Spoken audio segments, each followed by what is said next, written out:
മലപ്പുറം പെരിന്തൽമണ്ണ തിരൂർക്കാട് കുറുക്കന്റെ കടിയേറ്റ് 3 പേർക്ക് പരിക്കേറ്റു. തിരൂർക്കാട് സ്വദേശി കാളി, ദേവകി, അരിപ്ര സ്വദേശി മജീദ് എന്നിവർക്കാണ് കുറുക്കന്റെ കടിയേറ്റത്. ഗുരുതരമായി പരിക്കേറ്റ കാളിയെ കോഴിക്കോട് മെഡിക്കൽ കോളേജിൽ പ്രവേശിപ്പിച്ചു.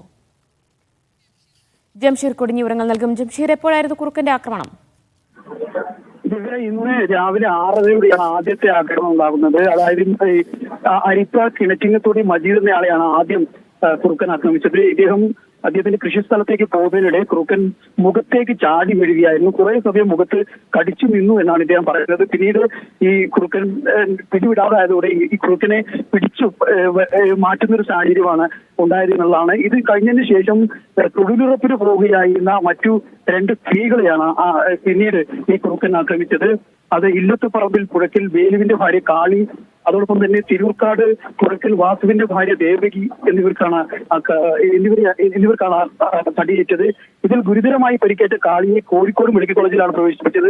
ഇവിടെ 3 പേരെയും ആദ്യം മഞ്ചേരി മെഡിക്കൽ കോളേജിൽ പ്രവേശിപ്പിച്ചിരുന്നു. പരിക്ക് ഗുരുതരമായതിനെ തുടർന്ന് കാളിയെ കോഴിക്കോട് മെഡിക്കൽ കോളേജിലേക്ക് മാറ്റുകയായിരുന്നു. ഈ പ്രദേശത്ത് ഈ പന്നികളുടെയും കുറുക്കന്മാരുടെയും ശല്യം രൂക്ഷമാണെന്നാണ് നാട്ടുകാർ പറയുന്നത്.